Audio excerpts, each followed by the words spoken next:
Warning: the following contains images of graphic violence and not suitable for all audiences. Viewer discretion is advised. Carla Leanne Homolka, born May 4, 1970, also known as Carla Leanne Teal, 4, and Leanne Bordelais, is a Canadian serial killer who acted as an accomplice to her husband, Paul Bernardo, taking active part in the rapes and murders of at least 3 minors in Ontario, including her own sister, Tammy Homolka, between 1990 and 1992. Homolka attracted worldwide media attention when a controversial plea bargain with Ontario prosecutors meant she was only convicted of manslaughter, and served only 12 years for the torture, rapes and murders of 2 teenaged girls, Leslie Mahaffey and Kristen French. Homolka testified against Bernardo, who was convicted of the Mahaffey, French murders and received life imprisonment and a dangerous offender designation. According to Homolka, her husband Paul Bernardo became attracted to her younger sister, Tammy Homolka, during the summer of 1990. This attraction was confirmed by Bernardo, during an interview conducted in 2007 while in custody, to have begun in July 1990. Carla hatched a plan to help Bernardo drug Tammy, seeing an opportunity to minimize risks, take control, and keep it all in the family. In July, according to Bernardo's testimony, he and Carla served Tammy a spaghetti dinner spiked with Valium stolen from Carla's workplace. Bernardo raped Tammy for about a minute before she started to wake up. Homolka later stole the anesthetic agent halothane from the St. Catharines Veterinarian Clinic where she worked. On December 23, 1990, after a Christmas party at the Homolka household, Bernardo and Homolka drugged Tammy with the animal tranquilizer. The couple subsequently raped Tammy while she was unconscious. Tammy later choked on her own vomit and died. Before calling 911, Bernardo and Homolka hid the evidence, did the laundry, redressed Tammy, who had a chemical burn on her face, and moved her into her basement bedroom. A few hours later, Tammy was pronounced dead at St. Catharines General Hospital without having regained consciousness. Bernardo told police he had unsuccessfully tried to revive her, and her death was ruled an accident.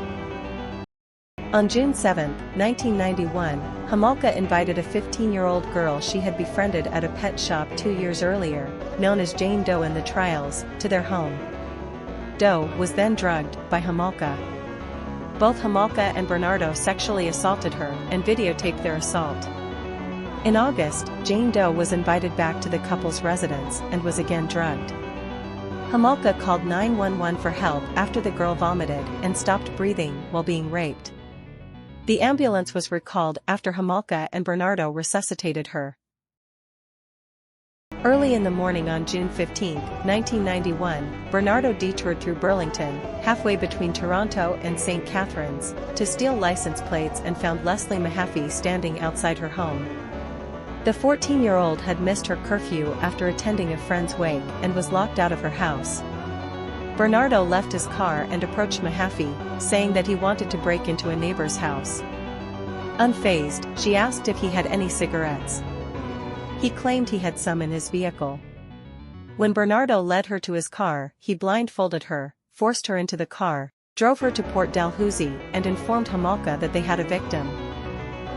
Bernardo and Homolka videotaped themselves torturing and sexually abusing Mahaffey while they listened to Bob Marley and David Bowie. At one point Bernardo said, "You're doing a good job, Leslie, a damned good job," adding, "The next 2 hours are going to determine what I do to you.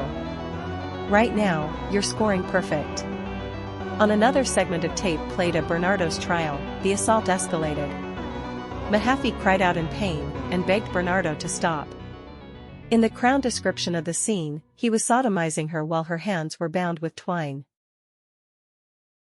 Mahaffey later told Bernardo that her blindfold seemed to be slipping, which signaled the possibility that she could identify her attackers if she was set free or lived.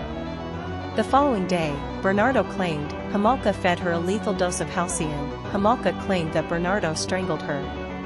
They put Mahaffey's body in their basement, and the day after the Homolka family had a Father's Day dinner at Bernardo's and Homolka's house. After the Homolka and their remaining daughter Lori left, Bernardo and Homolka decided that the best way to dispose of the evidence would be to dismember Mahaffey and encase each part of her remains in concrete.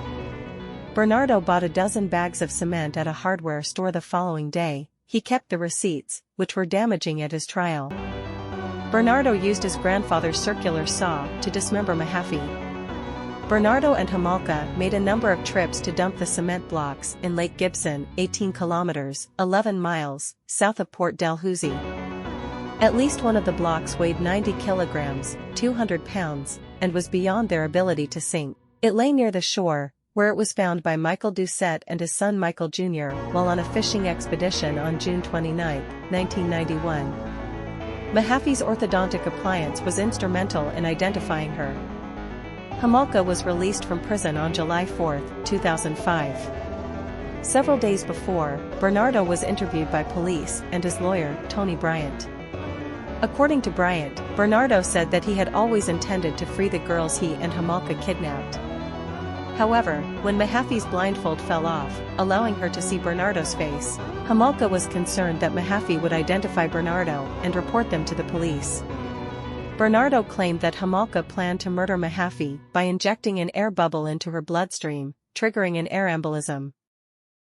During the after-school hours of April 16, 1992, Bernardo and Homolka drove through St. Catharines to look for potential victims.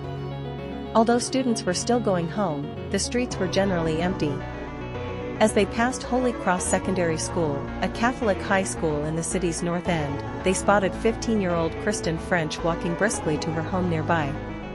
They pulled into the parking lot of nearby Grace Lutheran Church and Homolka got out of the car, map in hand, pretending to need assistance. When French looked at the map, Bernardo attacked from behind and brandished a knife, forcing her into the front seat of their car. From the back seat, Homolka subdued French by pulling her hair.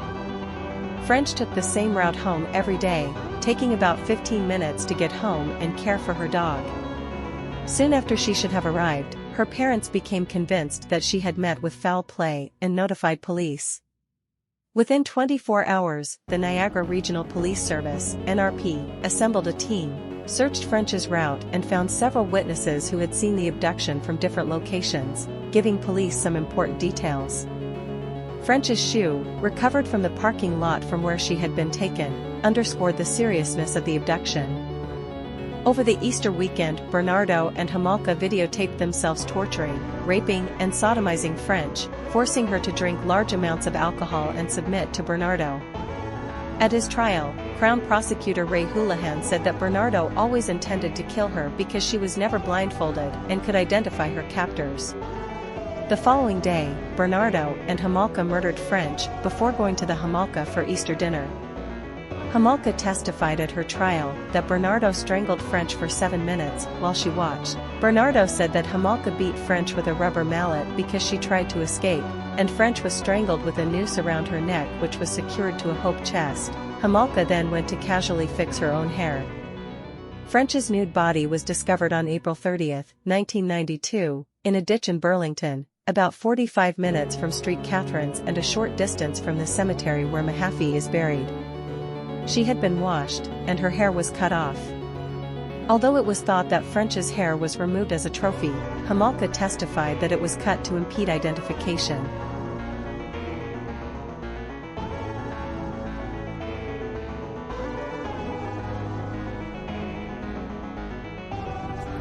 Karla Homolka started to become convinced that her home was haunted. She would hear weird knocks and bangs coming from the basement. Sometimes she'd hear someone calling her name even when nobody else was home.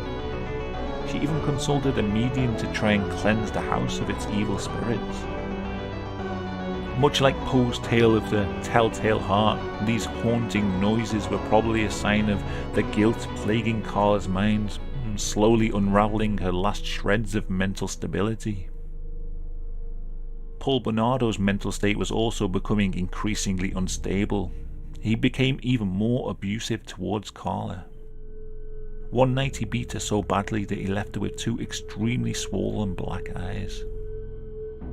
This was the final straw for Karla. She fled the house and went to stay with a family friend whose husband was a police officer. Upon seeing her injuries, they took her to a hospital and the police were called in. This is when police started to seriously investigate Paul Bernardo. By now it was February in 1993, and they finally decided to test the DNA samples that he'd provided 3 years earlier, and they found out that he was in fact the Scarborough rapist. Upon further questioning, Carla realised that they'd tied her and Paul to the murdered girls. She got herself a good lawyer and agreed to fully cooperate in the investigation in return for leniency. Paul was arrested and the house was searched. Police found a detailed diary written by Paul describing each of his rapes and murders. Eventually the video recordings were recovered too. The videotapes were instrumental in the court proceedings. Obviously, Paul Bernardo had very little defence. He was sentenced to life imprisonment with the possibility of parole after 25 years. Carla's defence was a little more complicated. It really depends on how much of a story you believe. She was clearly the victim of abuse, and she painted herself as a completely unwilling participant in the crimes. She said that Paul threatened to murder her family if she didn't comply. Some believe that she was completely brainwashed. On the other hand, she had multiple chances to get away, especially while she was still living in her parents' house. The videotapes played in court showed that instead of being an unwilling victim, she was an enthusiastic and eager participant in the crimes. Unfortunately, her plea for leniency had already been accepted before the videotapes had been seen. She was given just a 12-year prison sentence. A number of photographs surfaced whilst Carla was incarcerated. These ones I find particularly interesting. A convicted paedophile and child murderer happily playing on a rocking horse and in a child's playhouse. It's as if she's taunting the victims' families from inside jail.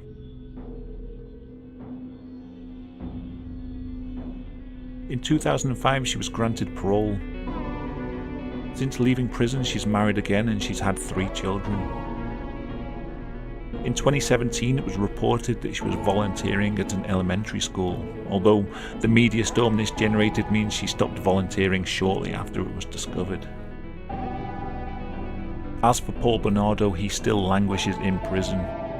He was up for parole in 2018, but it was denied because of his high likelihood of reoffending. As with most incarcerated child molesters, he probably regularly receives the kind of treatment he dished out to his victims.